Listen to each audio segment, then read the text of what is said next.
Hello, how's everyone doing today? Welcome to this week's Member Roundtable. My name is Rosalind Fons and I will be your host for today. And this week we are talking all about how to raise capital during a recession. Now, in this economic downturn, being a startup is more difficult than ever. Interest rates have risen, which means the cost of capital for an investor has also risen. Meaning startups have to work harder to actually generate higher returns in this type of environment. At the same time, the changing consumer buyer patterns are making it super difficult for startups to actually become profitable. Now, I know that sounds very doom and gloom, but trust me, it is not all bad. If you look throughout history, you'll see that some of the biggest companies in the world were actually born during hard times. So, for example, we have Uber, WhatsApp, Groupon, all of these companies were actually founded during a recession. That being said, we have an amazing group of experienced panelists with us today to actually talk us through how to navigate these situations and answer any questions that you guys have. So for those of you who are in the live with me today, I would love to know, what industry are you in? And if you have any goals, let me know, because we will definitely personalize this session towards anybody who's in the live. I just want to make sure that you guys get the most out of things here. So with that being said, I am actually going to dive in to introduce our wonderful panelists today. First up, we have Anton Dobrzhanskiy. I really hope I pronounced that right, Anton. Please correct me if I'm wrong. So Anton is part of Epicbrief, and himself and Miro, his partner, which we also have with us today, have raised 1 million euros in pre-seed round funding. So I'm sure you guys have a really interesting story with that. We also have Erez Hevroni. Now, Erez is an international wealth manager and exit planner with over 15 years of experience. So definitely a key player in this field. I'm really interested to hear what Erez has to say today. And we also have Orri Bogdan. Now, Orri was actually on one of the previous member roundtables, so I'm super happy to welcome him back with us. Now, Orri has raised $2 million in funding and was actually the winner of CBC Dragon's Den. And Orri is the founder of VA Labs. And last, but certainly not least, we have my very own co-founder here at Furlough, Ophir Gadot. You guys know that Ophir is a real player in the marketing world, and he's also a 4-time startup founder. So a wealth of experience on our panel today. So with that being said, if you do have any questions, we're going to try and get through as many as possible. So just type them in the chat. They will come up for us on our side and we will get through them. So to start us off today, I'm actually going to begin with more of a general question. And by the way, everyone who's on the panel today, this is open, so feel free to jump in whenever you like with your insights. And I want to know, what is your take on the current economic recession? So obviously, it's very doom and gloom. The media is going crazy. It's like you're getting hit left, right, and center. But how do you actually see this impacting startups who are trying to secure funding? So I will start. My name is Erez Hevroni. As Rosalind said, I help a lot of startups in different stages, from early stage to A round, B round, C round, and D round. Currently, we're doing an investment banking side, two really large deals where they're like D round. One is $50 million, the other one is $100 million. And as well, we have on the other side, few early stage companies that we're raising right now between $3 million for AI company and another one for $2.5 million. They are all kind of like early stage, but with great traction. So I can say, what do I see in this industry in the last? I'm raising capital from 2006.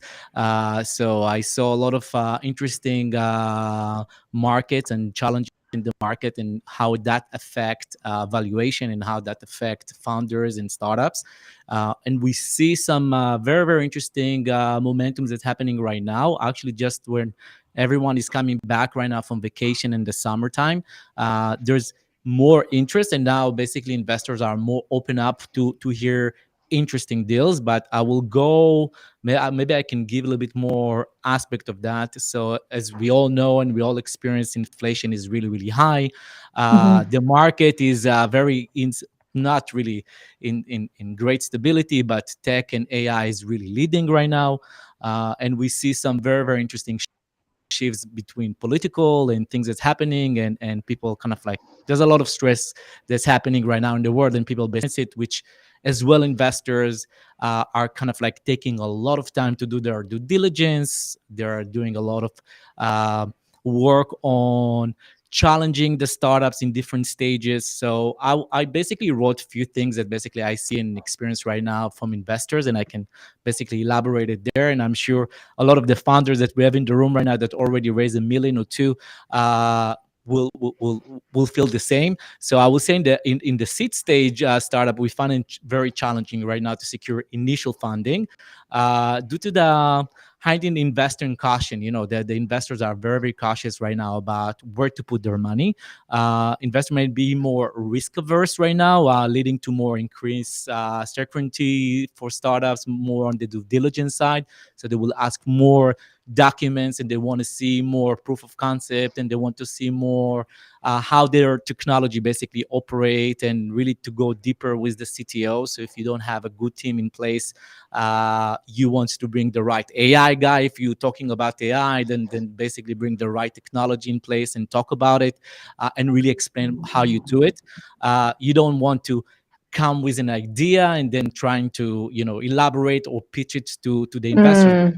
Very, very sophisticated right now. Their tolerance is really out there. I would say you have to demonstrate a very unique selling points. And what we do right now with a lot of these founders, we're building their pitch books in a whole different way, specifically right now for this current market. And there's a way to do it, and there's a way to deliver this messaging in order to really get the attention of the investors and show the investor that you basically understand what's happening around the market. So one of the points is really unique selling points, market fit, strong foundation team. And when I say strong foundation team, you want to show that you brought someone into your team that is a serial entrepreneur, is a tech expert and genius that came from one of the big corporate worlds, just in order to reduce the risk when it comes to the technology. So that's on the early stage. And I will say you really need to know how to put your message out there and create very interesting momentum. On the Series A and B, I see it's very, very challenging as well, because they are taking your valuation to a whole different level. And I see companies basically cutting their valuation into half, to 60%. Yeah. Sometimes and you have to be aware that that's what's going to happen. And when it comes to it's very interesting time right now. I would say the venture capital understand that there are, it's a buyer market and it's not a selling market in a way, and there's a big focus. I will say one of the things that is very, very important, that you have to show investors that you have resilience, right? That you have a way to survive this market, and you have a way to basically bring a point into the market that it's, we need you, okay? Like the why winter is coming right now, okay? Like winter is coming and you really, really need our products in a way that no one else have that, all right? We took AI and we just changed this entire industry, and right now we're going to save so much money because of that. Our product, without our product, you will not be able to survive, all right? That's the messaging that needs to come across when it comes to the A and B round, and you have to bring clients to the table. You have to show that you basically have clients that want your products and they are happy with your product, a lot of good references, and as well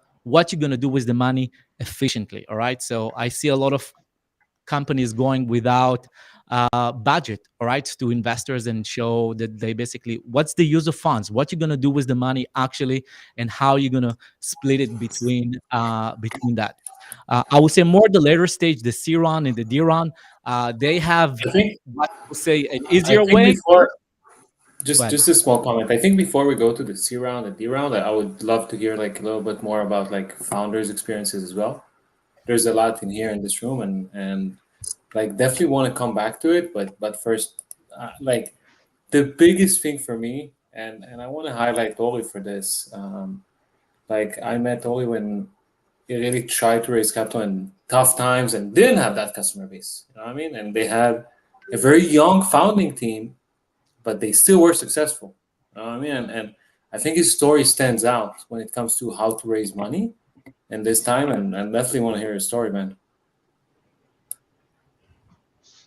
Your audio is not coming through.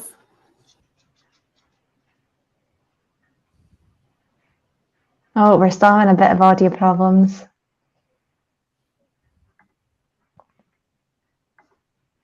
Maybe we'll come back to you, Orri.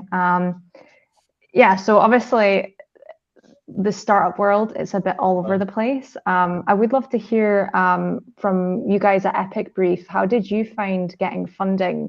Did you find that it was like, pretty straightforward, or did you come across quite a lot of obstacles?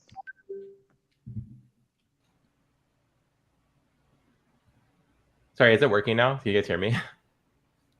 Nope. Oh, yeah. Shall we go back? Yeah, okay. Okay, great. Yeah, sorry, I didn't know if it was fixed or not. But yeah, I can tell you that. So Ophir, when you met me, it was actually, I would say it was an easy time to raise capital because it was 2019, 2020, I think. So for us, we raised capital when it was harder to raise capital. So I think the main thing that I kind of took from it was, I don't really think that it matters that much what the economy is looking like. It obviously has an effect on founders that aren't actually offering anything truly differentiated or notable enough to get an investment free revenue or like at an early stage. But if you have a really strong story and a really strong team, etc., I think that makes up for it. So in our case, we, like Ophir said, we're young founders, first-time founders trying to raise when we were like 25, 24 years old, 2020 or so. And we weren't able to do it. We had a lot of interest. Like I even flew to Miami with Ophir to like meet like this like billionaire dude. That's where I met Ophir. But no one was pulling the trigger on it, and that was kind of our what kept happening for like 6 months. And then for us, the biggest change is that we met. Well, one, we got into the accelerator. That was a really big deal because they basically gave us all the networking kind of stuff that we were lacking and the resources we were lacking. So that taught us a lot about how to pitch our story in a way that was correct for VCs, because they have a certain kind of thing they're looking for, they have to understand. And then the other thing is basically meeting an advisor that fills in the gaps that we had as first-time founders. So when we met investors, it was constantly like, okay, you guys have a really good idea, really good potential, but you don't have the team to really give us confidence that you're able to pull it off. We had a background of like neuroscience and chemistry, so like we were smart, but we don't have the business background. And then what happened is after we got to the accelerator, we were able to meet with someone who was basically created the biggest company in our space. And once you have that person back you, like I'm talking like a $50 billion company in our space. And when you have that person kind of stand behind you, even before he invested, because at the beginning he was just an advisor for us, but ended up being an investor as well.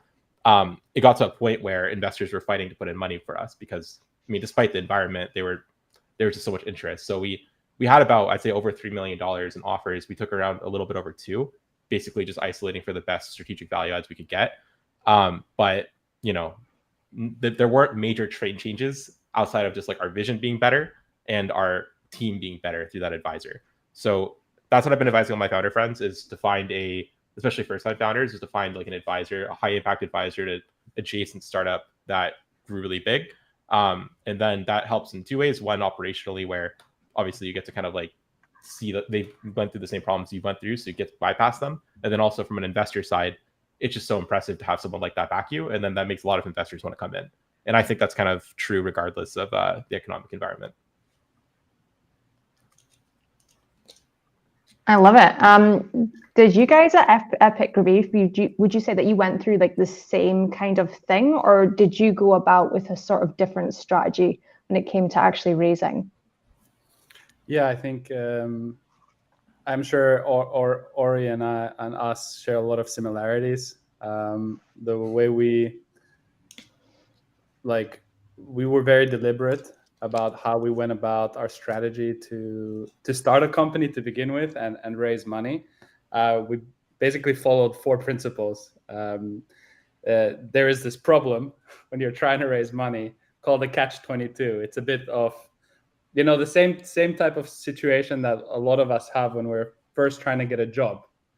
That, you know, you can't get a job if you don't have experience, but you know, if you don't have experience, you can't get a job.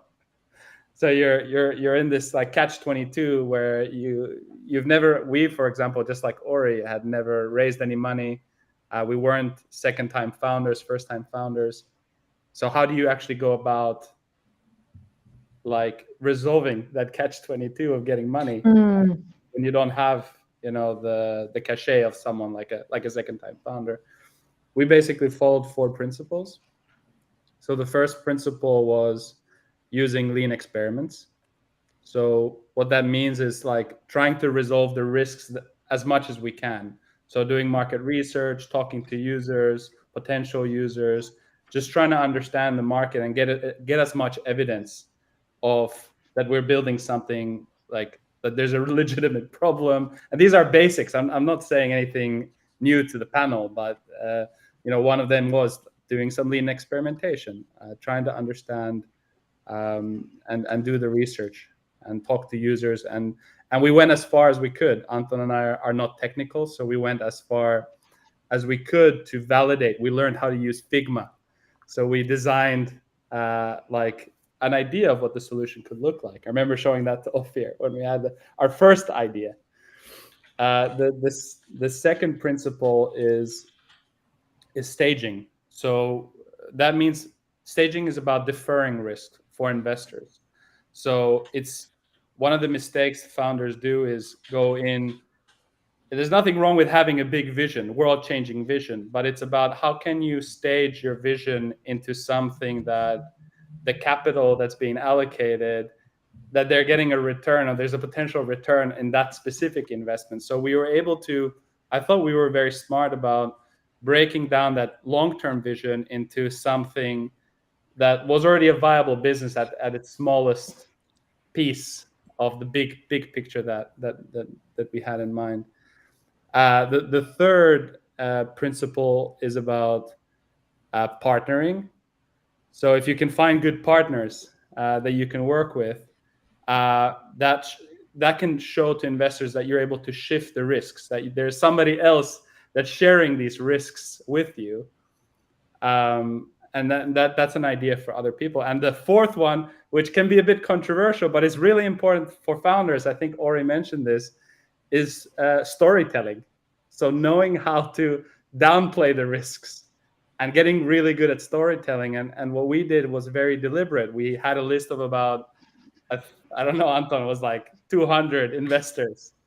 And we went from the least, the investor we were least interested in talking with or getting money from, but we just started talking with them. And what was interesting was while we pitched, our story just got better. So by the time we got to the investors we really wanted money from, And we practiced with Ophir and the whole group at Furlough. I remember the first pitches were horrible. But we practiced, and we just found people we could practice, and our story got better.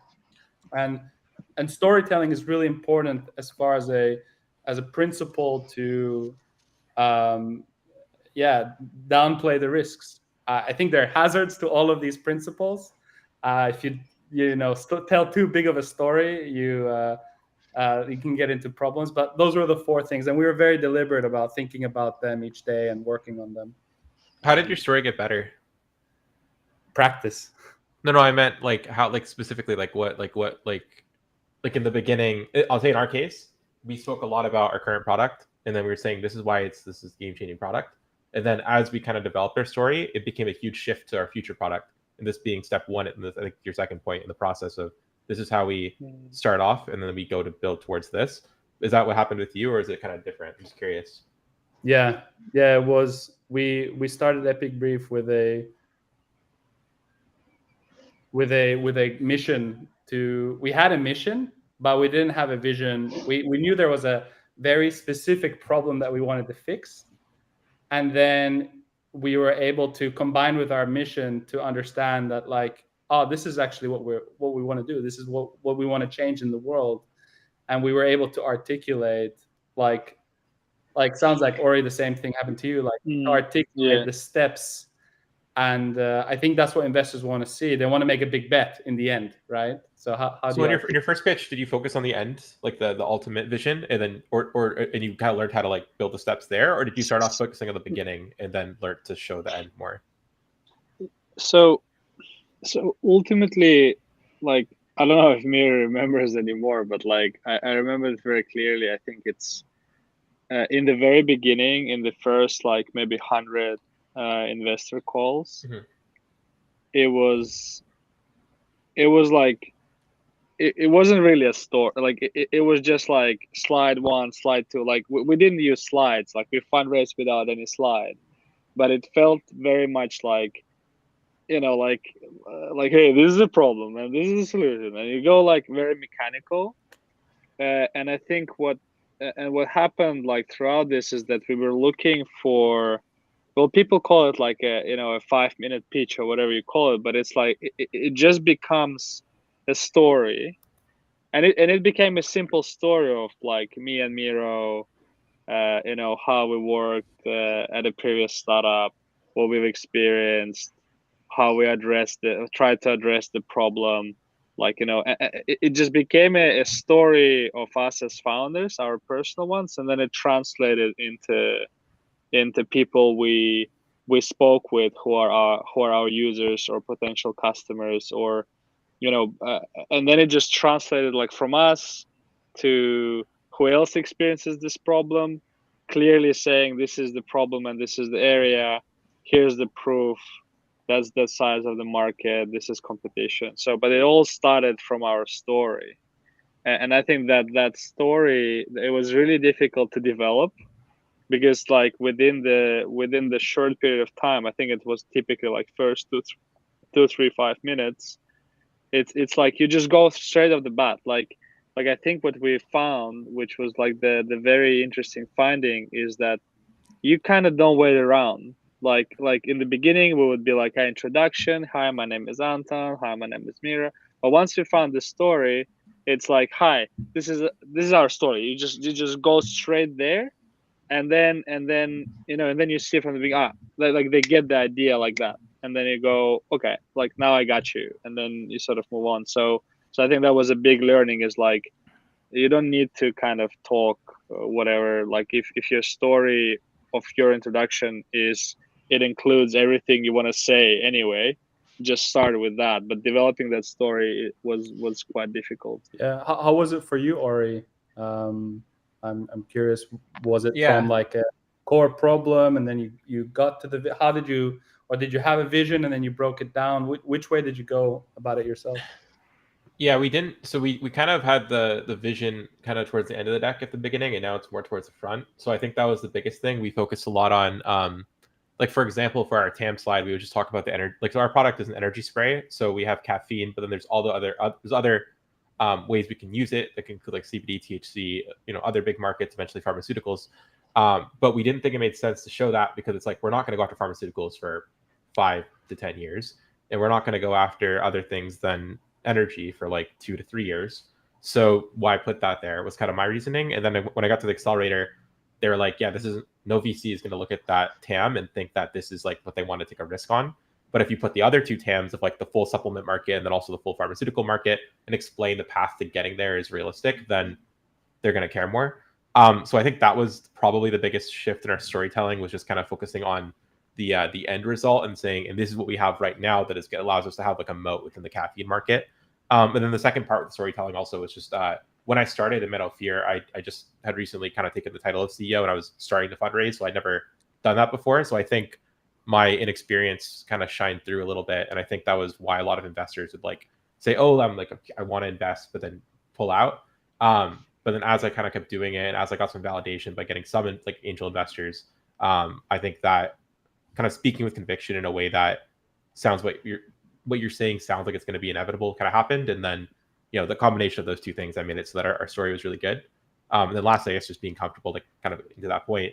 A big thing with me is that I care a lot about authenticity. If I sense someone's not being authentic, I don't like it. So I try to kind of push that forward. Like on my investor calls, like I would wear a shirt like this when people are wearing suits or like whatever. Like I would never kind of like dress up for people. And I think that me talking in a very candid tone and behaving in that way was obvious and people respected it. So when I told them things, they believed me. So I think all those things kind of get, I guess, built on themselves over time. I will say that what Orri just said is very, very important. I think he just touched a very, very good point when it's come to be authentic and be you. And I think we spoke about it last time in the session that we did for capital raising.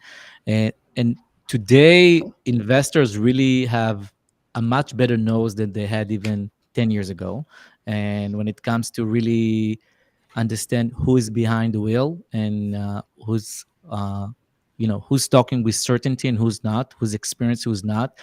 One of the biggest skills that any founders that start his startup right now and looking to raise capital in different stage, there's some coaching that needs to be done. Like Orri, for example, went to Accelerator, and up to the point that he went to the Accelerator, was not very successful because he got a lot of feedbacks in the accelerators to really, get his skills in the right place. It's like going to the gym and start working out, and in the beginning you don't have these muscles working for you. So training your muscles to be a good capital raising individuals and professional, and when you have a company that you have to fund constantly between A round and B round and C round and D round, you have to shape these skills constantly. It's not one time, 1 month before we were gonna go. All the time you have to work on your pitch. You have to know how to do the flow. You have to know how to do your storytelling in a way that basically there's a very, very good flow. That's what I do with founders. In the beginning, they come to me with like a whole different deck, and then we change this entire story. Sometimes we even adding technology into the place. Sometimes we even adding different features into the story. So investors will feel that there's certainty here. There's a certainty in the product. There's certainty in the business model. And there's a lot of pieces in the pitch deck that you have to put in order to convince investors that you are someone that they should care. Because don't forget that they see thousands of investments in a year, and they have to select maybe 10, and then from this 10 they maybe will invest in 5. So you have to come across as someone that they can feel and trust, and I think it's a lot of managing investors' expectation too, is like what you will do the next day that you're getting the money. And then if you don't know how to say what you're going to do tomorrow, in a month, in 60 days, in 90 days, and you have to perform and to show them that you actually do what you said that you're going to do, that's where it comes to. So I think it's very, very important to work on your skills, even if you need to go to get coaching, if you need to work with some advisors. And I love what you just said about bringing someone with credibility. to the table that says, I like these guys. They just started. He's a genius, 24 years old, that have an amazing innovation. And I don't know, I'm from Boeing and I'm the director in Boeing and I like what they do. All right. And this is a great company to invest in right now. Okay. So that's what will reduce the risk for angel investors. And it's all about using the right networking. It's all about, you have to be a very, very good in pitching and you have to be very, very good in networking, and you don't have to be afraid to go out there and say who you are, what you do very, very quickly. That's amazing, and I love the stories of everyone. Gotta say, for me, like, and I'll be honest, raising money was the least enjoyable path like I've chosen as a founder. I hated raising money. I hated. Why? I raised twice, and why? I felt like I'm auditioning. I felt auditioning too much. I felt also that the other party always have, when there is a situation when somebody just looks for an excuse why not. I mean, this is what I felt. I didn't feel like I'm being judged, but I'm looking like somebody's handpicking. Oh, okay, nah, I'm out. So I didn't like that experience as a whole. Sometime in my life when I finished university, I said, I don't want to be tested anymore. I want to fucking do. I don't want to be tested. And it felt to me a lot like school in a way. Like I need to satisfy someone, I need to do something for somebody to buy in. And I remember, this is, by the way, one of the reasons we're bootstrapped, because the time it takes, and I just want to showcase the commitment those people have, because they went. Anton, how many meetings have you done with investors? Like 200-300, I think. Oh, wow. Yeah, Orri, how many if you take into account Not that many. Definitely a lot less. I probably done, I would guess like 50-ish with angels, and then like I didn't meet with many VC funds, maybe like 5, and then we had like only one of them I think did make us an offer. But also I met very strategically. It's like I can comment on that later, but yeah. But Ophir is not so about just about the numbers of meetings. Sometimes what I see a lot of the mistakes of startups is that they go to the wrong investors. They go to investors that will never invest in them because they are not in their stage. They didn't do the research, or they don't know their options, or they don't know even if they have a liquid powder on in their portfolio right now to invest in you. So sometimes you're just wasting your time and talking to investors that maybe only invest in B stage and up, and you are in early stage. Okay, and then they take the meeting, they speak with you because they just want to fill up their gap, and you're wasting time on the right investors. So that's I think in our case, the it was interesting. I think we can write a book on like personas and fundraising, and like different people who you meet and how they operate and how do they act, and like what are their objections and like whatever. Because like we kind of took a quite a scientific approach. We're like, first we're gonna meet with anybody. Like we kind of had a hypothesis. These are the investors we will probably raise from. But then before that, we wanted to understand like, what do the analysts sound like? What do they say? What is a general? What is a GP? What is a partner? What is a principal? Like, what do they say? Like, how do they act?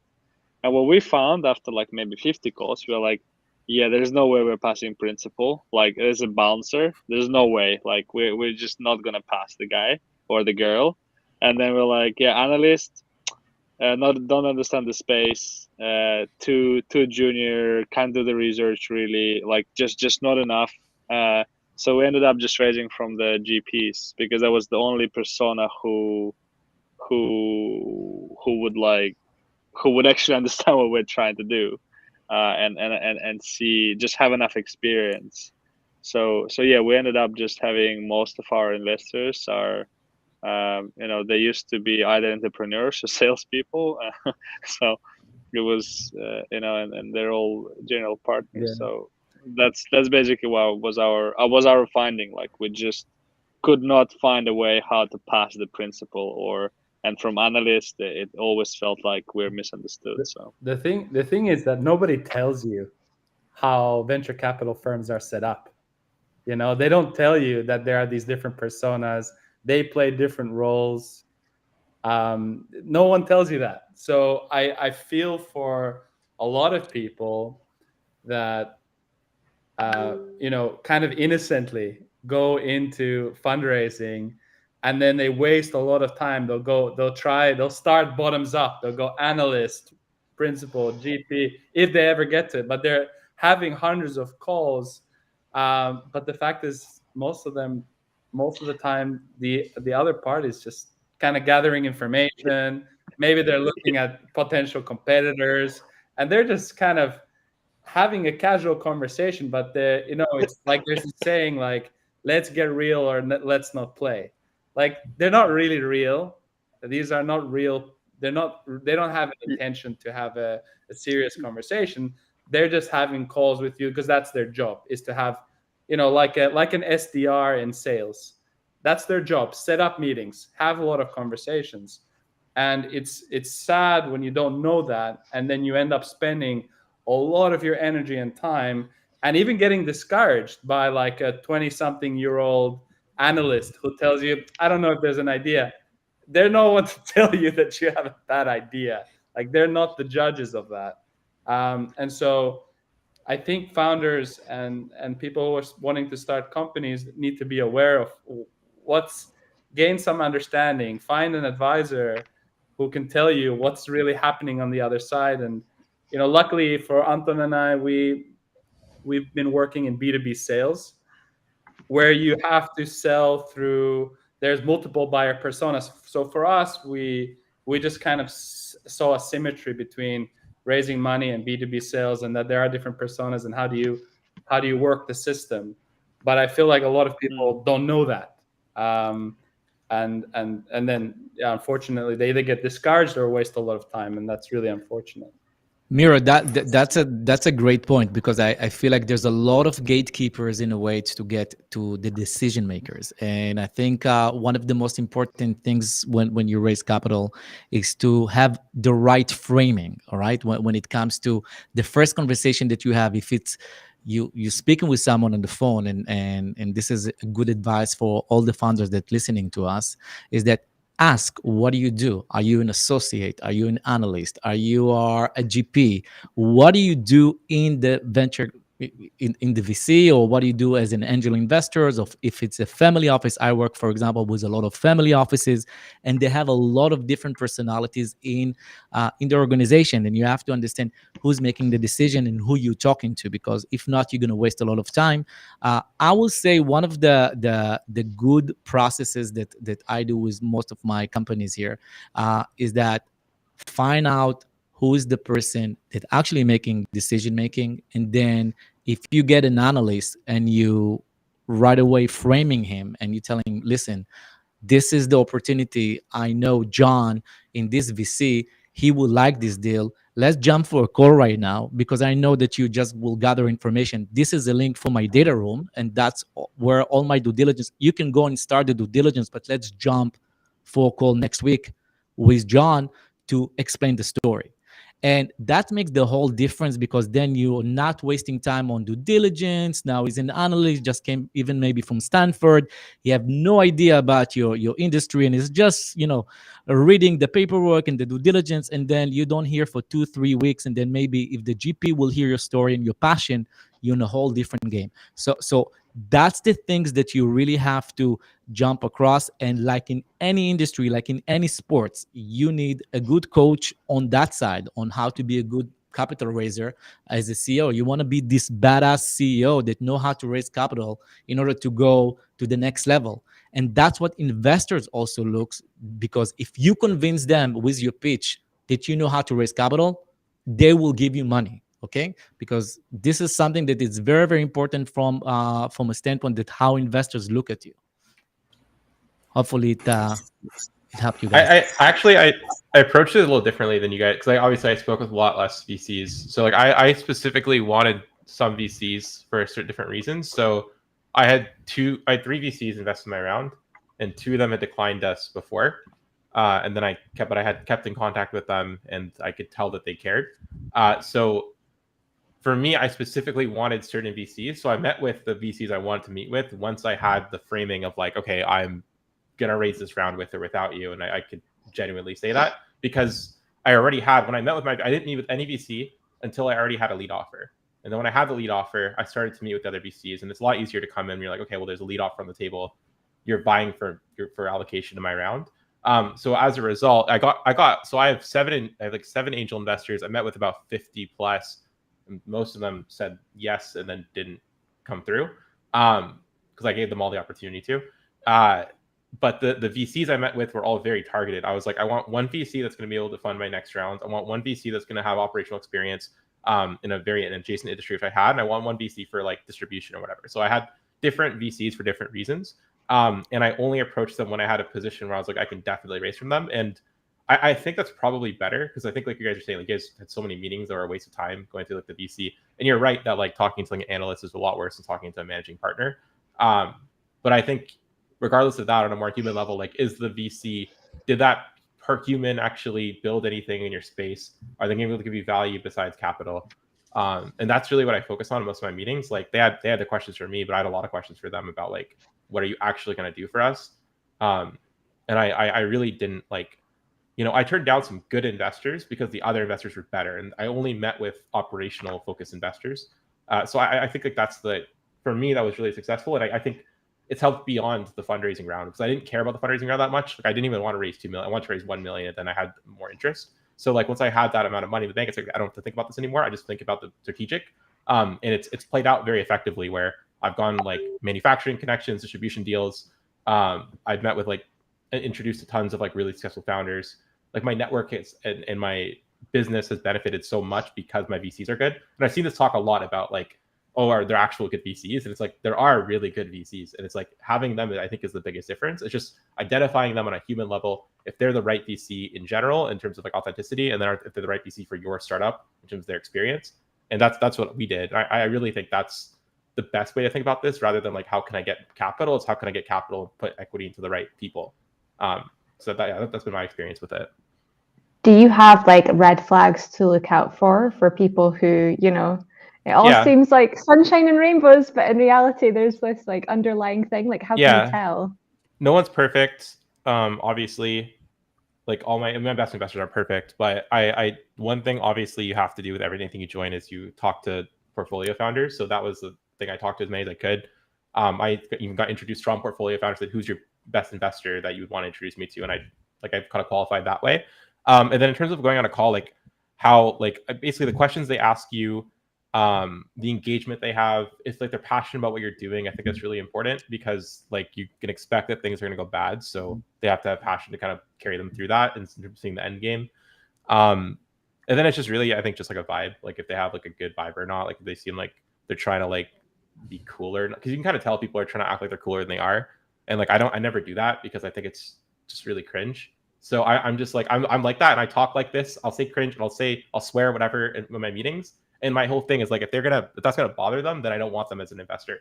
So I keep it that way, and then I think by being myself, it helps unearth other people and see if they're also like that or not. And then I only, will work with someone that is similar to me. So you qualify. It's like dating. I really qualify them. That's why I don't meet with so many. It's like, I don't want to. And I'm saying that the first time founder is tough, but like, if you can really have that frame of mind, it's not just a frame of mind. I had the insane advisor behind me. I had a real technology. I had a really good accelerator. So I had the ability to do this. But if you have that ability, it will result in a much higher likelihood of a good return on your startup or your investment, whatever, because you've actually getting people who can help you, rather than just getting the capital and be like, hey, I raised, 5 million out of 50 million. I'd rather raise it like half the valuation with the right people. And I did that, actually. One of my advisors, I gave him 7% for $100,000, and that was like, I did it on purpose. I gave him as much as I could feasibly give him, because I was like, this guy is going to care more, and it's absolutely been the right call for the past year we've been working with him. I love that. I would say also, I saw some amazing technology companies that brought the wrong investors, and not all money is good, and sometimes investors can break companies and then will not allow you to raise the next round. And I saw some I work a lot with the industry from Israel and Silicon Valley and in Europe, and sometimes companies and founders coming to the US and trying to raise capital, and they see this guy that looks like Wall Street and he's talking the talk, and I'm gonna give you $1 million and we're gonna make you big and all the big promises, and then they take him and then he doesn't come up with the money, or he gave them money that was kind of like dirty money and they didn't do the due diligence on that side. And then when they go to the next round and somebody see the name of these investors on the cap table, it's basically unfundable, and go and try to take these investors out. So I will say for all founders out there that sometimes we are in the needy energy, and it's like going for a girl and just say, oh, I want you, please be my girlfriend, and everybody, although not right girls will come to you, or all and you're going to take anything possible into your portfolio, into your company. Don't do that. All right. Smart money is better money. Sometimes if you're in a specific industry, let's say if you're a medical device company, and right now it's better to go to the doctors and get $50,000 checks, because they will give you money for the company and will take your products to the market. All right. So if you are a fintech company and you want to bring someone that can add value to you, it's better to take less money in less valuation, but bring the right opportunities, the right names to the table. When it comes to VCs, also make sure, how did they perform? Do they have a good network of investors? Do they help you? All of that things needs to be in consideration. Not all money is good money. So that's something that we do a lot for our founders, do a lot of due diligence, anti-money laundering, checking their records, checking what did they, where they played around. All right. So that's very, very important when it comes to smart and good money. I love that. People first. We do actually have a few questions that I do want to get through before the end of the session. So the first one we have from Joe, question for the panel. I've been talking to a good amount of investors and hedge funds lately. My purpose is to bring attention to underserved startups in my network. The problem is every investor is looking for the next unicorn, while only 0.004% of businesses end up becoming unicorns. How would you approach fundraising as a pre-seed startup that realistically isn't tackling a big enough problem to become a unicorn? Oh, I don't know who's got the answer to that one. Well, I don't. You need, so one, like VCs are specifically going for unicorns because that's how the math works. So like that they have to. So that's not really a choice. So it means your options are just like other sources of capital, so like angels or like banks, like stuff like, there's a lot of other sources, but I think that if you're not building a venture backable startup, then you shouldn't be giving up equity a lot anyways. It should just be a bootstrap business, and there's nothing wrong with that. So I don't necessarily think that, I don't think there's a problem necessarily. I just don't think that VCs go after startups that could become multi-billion-dollar companies. And if someone's trying to create a bake shop that it could be $100 million company or whatever at its absolute peak, for example, they franchise whatever, then there are definitely specific investors that focus on like non-unicorns. Like I know like D2C is now kind of becoming that, where like you can have let's say 5 million in sales and like you'll get like a 15 million valuation or something, because like that's just like how the market is. But you have to have traction then. So either, I think one, you need a lot of traction, because like otherwise like there's no point. Two, the valuations can be a lot lower as a result. And then three, like it's probably not even necessarily a good call to give up so much equity if you're going to create something that's not going to be like a potential exit or giant company. So I don't think it's a problem necessarily. That's I will say Yeah, on that. Go ahead. I do agree with Orri, but there are scenarios where you as a company might not become a unicorn, but you have a very clear exit strategy of being acquired, for example. There are situations where there is a clear path for, let's say, it's not that clear, but you can make a case also for venture capital, because they're not looking like at pre-seed stage, within 3-5 years, if they're going to make X return, maybe unicorn is even it might not even be better. Like it just faster returns for the shorter period of time. So if you have a clear path of acquisition, I don't know, maybe you're like a medical company or whatever it is, but you can see that if within 3 to 5 years we're going to deliver X, Y, Z, this will probably acquire us because they're developing the same.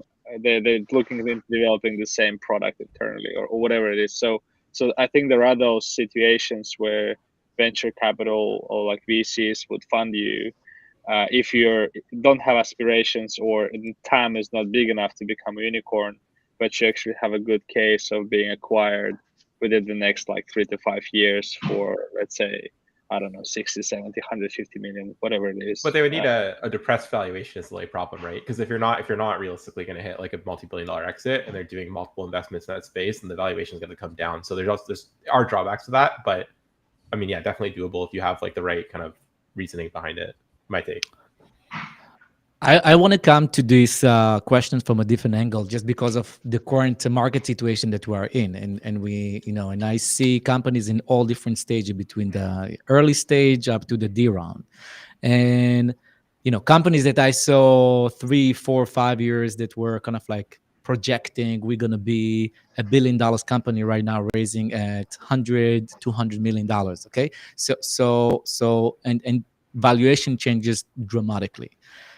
Right now, VCs that wants to invest in good startups, they have to see very, very strong technology that will dominate market or segments that can be $1 billion company. All right. So if you are not showing on your deck that you will dominate specific market and how you will do it with your technology, that it's something that's proprietary for you and you have already good clients that you can do that, they will not look at you as a 10x opportunity. VCs wants to get 10x on their money because 90% of their portfolio will not make it, right? So they want to make sure that you will be maybe the one that's going to be the 10x. So that's something that's very, very important to put in your pitch and to deliver to investors. On the other side, when we look in the current environment, you really want to make sure that you bring to the table something, a structure, a business model that is proven already. And I think Miro and Anton talk about it, that basically you, even if it's small, of that you just made $150,000 right now, $250,000 right now in revenue, and this is the model that you will use, and then you will put technology right now to enhance that. That's what investors want to see, that you can track it and have a process to excel revenue times multiples. That's how they're looking on your valuation. So that's something to consider. I love it. I hope that answered your question, Joe. We also have one from Jacob. So Alex Hormozy says to always talk on a 3rd to 5th grade reading level, even when speaking with executives and selling. Do you all agree when it comes to speaking with investors that should be the case? No, I will say no. I think with investors, especially with VCs, if they look at you as you will educate them about the future of your industry. All right. So for example, right now I'm working with a company that creating a memory chip in AI for the issues that we have with the wall memory that we have issue. So if you don't talk to investors and you teach them about the entire industry, and you speak very, very, I will say, intelligently, and everything that you say, you basically teaching something new to these investors, and you show them that you have a hint into this market that they don't have, they want to be with you. All right, because they see you as someone that will teach them how the market will operate and what will happen, because they just identify that there's a trend in your industry, and that's why they're interested in you. And if you teach them about what's really happening in this trend, then they understand that you are the guy that they want to talk to. If you talk to them about basic jargon that everyone can find today in ChatGPT, then there's nothing new here. There's nothing that's really interesting here that you can bring to the table. So no, you want to be the leading, the future leader in your market and solving a really big problem and explaining how to do it. So no fourth or fifth grade kind of like language. Yeah, one of the That's my take. Advice that I got was see if you can explain it to your wife or to your mom. And to this day, they don't understand what I'm doing. But I was able to raise money. So I've tried that, explaining it to moms that no one understands. I think the people that matter, can you explain it to your customers? Will they pay for it? And then how do you translate that to the investors? But these are sophisticated people. I think what it speaks to is clarity. You have to be able to be clear about what you're doing, why you're doing it, how does it impact people, potential customers. But the bad advice would be to take your pitch and then go to ChatGPT and say, turn this into third or fifth grade speak, and then it's not going to get you anywhere. Yeah, if your investors aren't smart. Yeah, exactly. I think something that I want to add here is that you don't want to be vague, right, with what you do. Okay, don't be vague. You want to say exactly what you do, how you do it, but you don't want to be vague. Like but you want to show expertise. And I don't know if you saw some good movies lately, but sometimes when you see someone coming to the room and in 2-3 minutes he speak about an industry and he just say a few words about, for example, let's say you go to the mechanics, all right, and then the mechanic is now breaking apart everything that's happening in your car and how he's going to do it, and the engine is having this 1, 2, 3, 4, 5, 6 issues, and he's explaining everything. You feel you trust this guy, okay, because he understands what's happening in your engine, all right? So the same thing in the investments. You don't want to be vague. You want to say exactly how you're going to do it, and you can explain it very basic, but show that you know enough about this industry that he doesn't know. Okay, so it's important. There's a tweak here. You don't want to be vague, but you want to be advanced in where you see the market. My co-founder is very technical, and he's like, as a result, he like speaks high level sometimes, or like too high of a level for investors. And he's learned to tailor that down. So I think the point of this is more like you should mirror the investor. So if we talk with a very technical investor, then I let him kind of lead the conversation as a CTO and let him kind of like talk about the specifics of it. But if we're talking with someone who's a more like business analyst type of guy, like finance, whatever, who just wants to understand the business, the margin, all that, like the actual like business model, then I can talk on a very simplistic level. I don't think you need to speak I think he's probably being a bit like hyperbolic and saying you need to speak at a third or fifth grade level. But as long as you speak in a way that basically anyone can understand you, I think that's always better than trying to speak at a too high level, unless you're specifically having a technical conversation and then you adjust. So I think generally the strategy is just to mirror who you're talking to. And ideally, I mean, you're going to be talking to people in different segments with like some investors will focus on your product, some will focus on your business distribution, whatever. So you have to match whoever you're speaking to as a partner investor. I think that's essentially the hardest but best way to do it, is just be able to read the room and adjust quickly. You want to do mirroring and make them feel a bit safe, I would say. Yeah, I mean, I don't know. I think just in a way that, I don't know what the sound is, but in a way that they can understand what you're saying easily and you can communicate the value. And the smartest people know how to like dumb down their language because they know they're the smartest people and other people necessarily might not be able to catch on. So I think dumbing it down is good. I don't know if third or fifth grade it might be a little low, but yeah, I think just mirroring is a good idea. I think at least the why needs to be simple, because if the why is not easily understandable, why would somebody buy? And this comes back to the customer point. You know what I mean? Yeah, when you ask the how and what exactly, it can be very technical and very complicated. And you need to show your knowledge in the domain, but the why I need it needs to be very clear on a very clear pane. You know what I mean? And fact is, Bill, to your comment, I took like a few words about Furlough. I asked ChatGPT to explain it to my 7-year-old mom, and she got it for the first fucking time. She got it. So there is a way to do it. I love that. That's so cute. We are coming up for time. So I do want to go around the room and ask you, what is like the one takeaway piece of advice that you could give out that could help the most amount of people when trying to secure funding? I know that's quite a general question, but I've kept it that way purposefully. And I don't want to put anybody on the spot. So do we have any volunteers? I can go I can take first, and then the next ones can go. I think one advice I will say, and it might not be, people might not agree, but I think the approach, the easiest way to think about fundraising is think about it as sales until it stops being sales, until you're being sold to.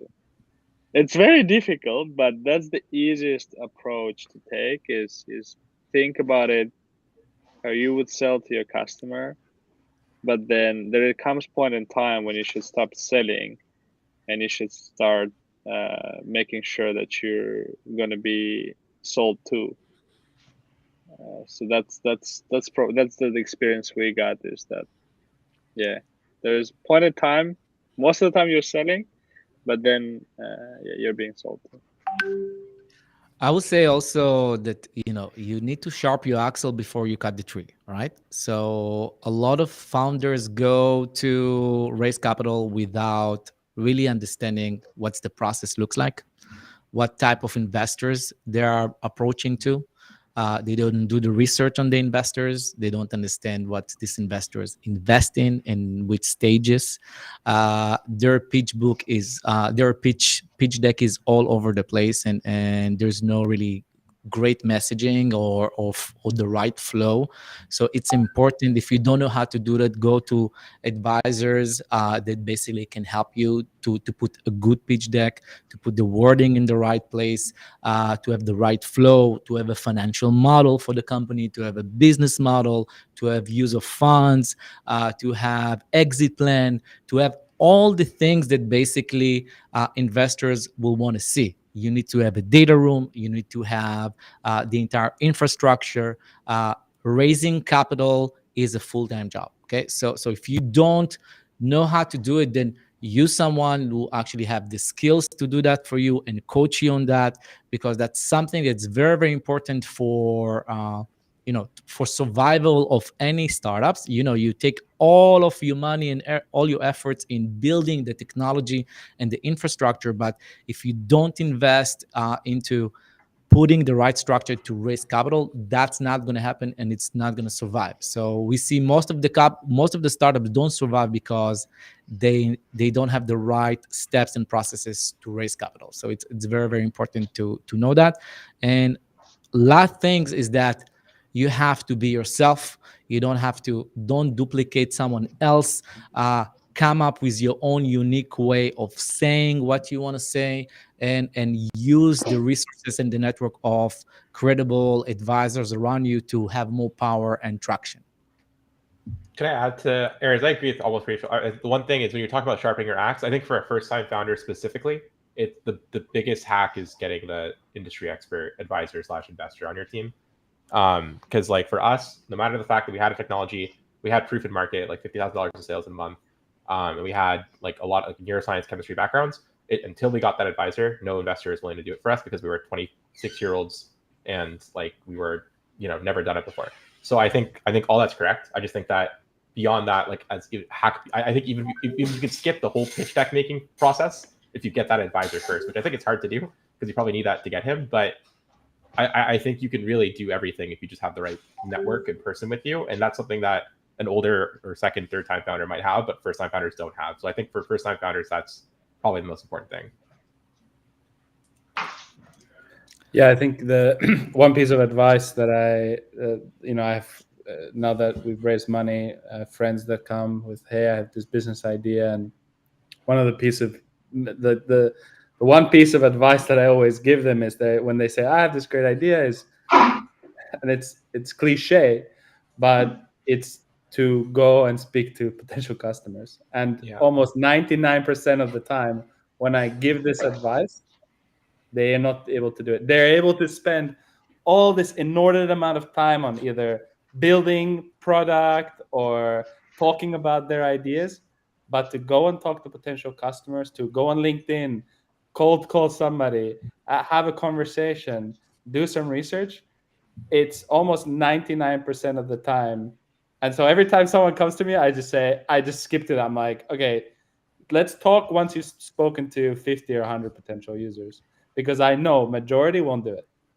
And that's like the number one piece of advice that I give them, because most of them just can't get past that. That's a really good one the too. thing. If you can get past that one, then you, with that story, that conversation you've had with potential customers, go to the table. When we raised money, the biggest thing that converted our investors was them talking to our customers and potential customers, and them saying, this is awesome. And that was it. Like, we can tell all the stories we want, but once they speak to people who were solving real, nail the pain, nail the solution, right? Real problems, real solutions. That's the easiest. Let the customers or potential customers speak to the investors, and that's an easy sell. Mira, I love what you just said, because I think I just saw a company right now that we helped. There are 7 months in business, and one of the biggest advice that we started with this company was to go and get 3 pilots, right, with customers. And just because of these 3 pilots, we were able to raise right now $1.5 million. So distraction is so important, and investors wants to see this proof of concept that these big companies wants to work with you, and they like this feature because you're reducing the risk for them so much, so it's easier for them to put the money. Okay, so it's what you just nailed it, because it's so important for any fund. I know so many amazing minds, but they're all on their computers creating this technology. But sales, if you don't have sales force in your organization, it's so important to have someone like this that's making and building this strategic partnership and the pilots for the company. I love that. I love everything I heard. I just want to say, so to summarize it on my side, and why I really am excited about this panel is, like, I hear so much about founders, about the challenge of raising money now, the stress it puts on them, and the focus. And I know we're surrounded with small businesses and startups around us, and I think the biggest thing is, like, founders are like the engine of the car of this company, right? Of the business they're founding, and this needs to show up. And when I mean it, like Orri's and Anton's and Miro's examples are a great representation of show that the engine will never stop. You know what I mean? And this was why I was raising money in the first place as well. I was told I didn't like your business. I just knew you're not going to stop until this business is going to work. So this is the kind of attitude you need to have, meaning not give up mindset, understand there are investors who will find interest in your business, and not take yourself down by getting a negative nose from VCs, analysts, whatever it is, because it will happen. But just give it your all and have faith in what you have, while communicating with customers and being hands-on and trying to figure out the best way to pitch and sell. I love that. Well, thank you all so much for coming onto our panel. I've been really enjoying all of the insights, and thank you for everybody who tuned into the live today. If you liked this episode, we do actually have another event coming to you on August 17th, this Thursday at 2 p.m. EST. We're going to be hosting Build in Public Radio, and we're actually going to be having Ziv Wexler, the founder of Wexler Consulting Group, on with us, and he's going to be teaching you all about how you can actually use AI and blockchain to make your business more efficient. So this should be a really interesting one. I'm looking forward to it. But with that being said, thank you all so much for coming. Have a great week, and I will